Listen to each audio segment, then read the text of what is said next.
Are you in a season of deferred hope? In a season of waiting so long that the soundtrack of your heart is, God, when or how long? How do you go through such intense times, and how do you come out of such intense times with your hope intact?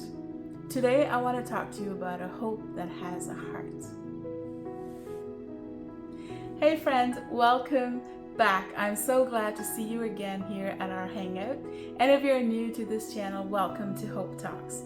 My desire is that as we go through these Hope Talks together, that you would find a hope that sustains you through every season of your life, and a hope that is eternal. So let's hang out.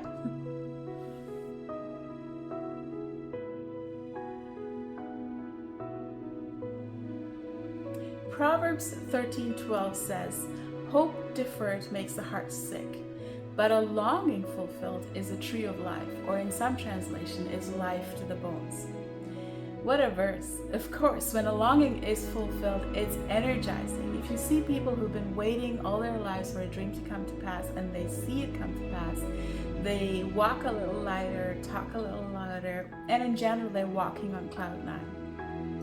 As humans, we mistakenly believe that we are in control of everything that happens to us, and that we're in control of the outcomes of our lives, and that if we are diligent to dot our I's and cross our T's, we should get what we want out of life. Unfortunately, in my own personal experience and in the experiences of my friends, I've found that this is not always the case. I'm not talking about the need to have discipline and the need to work hard and to have a plan and a strategy to realize our dreams. Of course, we need that.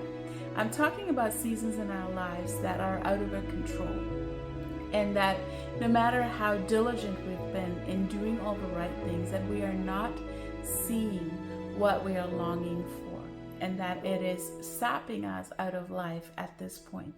What do we do in such times? How can we ever trust God to give us the longing of our hearts? We recently celebrated Mother's Day, and I'm reminded of one of my favorite memories that I have with my mom. My mom admirably juggled her roles as a wife, as a mentor, as a business lady who created streams of revenue for the nonprofit projects that she had, on top of being involved in a lot of social community initiatives. And my mom loved shopping. Now, in the city that I grew up in, there was a place called Paris Corner. Paris Corner was every shopper's dream. It had the mom and pop shops, the farmer's market, the bargain stores, the wholesale, retail, you name it. Paris Corner had it in those blocks of shopping areas. And my mom loved shopping there once a month.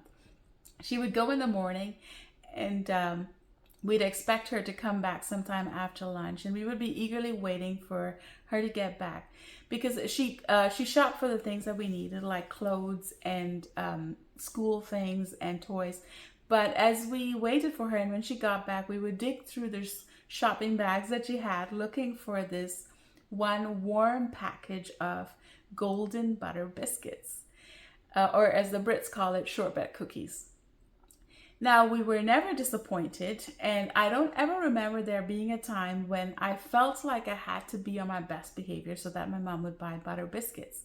We just knew, because my mom loved us, that she would buy this, and it brought her joy as much to get it for us. Unfortunately, though, in seasons of deferred hope, we mistakenly believe that God is a stern disciplinarian or a punitive judge who is just waiting for us to mess up so that he can withhold good from us. And the areas of longing that we have still unmet kind of seem to cement that belief that God is distant from us and that he doesn't care for us. Or even if he did care for human beings, he doesn't care for us individually. I'm always amazed when I read Matthew chapter 10. It talks about how deeply involved God is in our lives. It says that he knows the very number of hairs on our head. It's probably easy for him to keep count of some of our heads than others. I'm joking. But God is so involved in our lives that he knows every detail of our lives. Now, that kind of God can only mean that his heart towards us is one of love. And today my main point to encourage you is that when you're going through seasons of deferred hope, and when the circumstances seem to shout loud that God is not concerned or God is not involved, I want to encourage you to have conversations with God about your heart, and that find yourself in passages in the Bible where it talks about how God loves us. Romans chapter 8 says that God, who did not spare his only son, but with him also freely he gives us all things we need.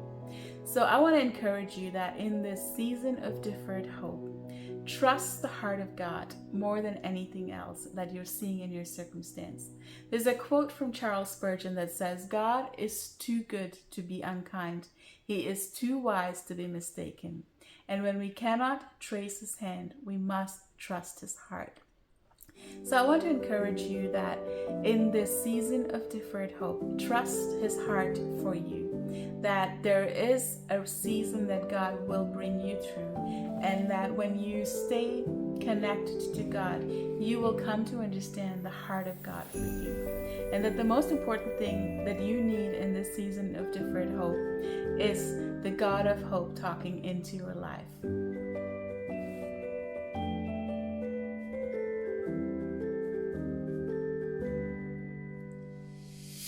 So my friend, I hope that encouraged you.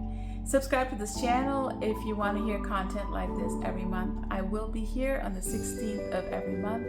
And like this channel if this encouraged you. Until next time, let me remind you that God loves you passionately, unconditionally, and eternally. You are seen by God.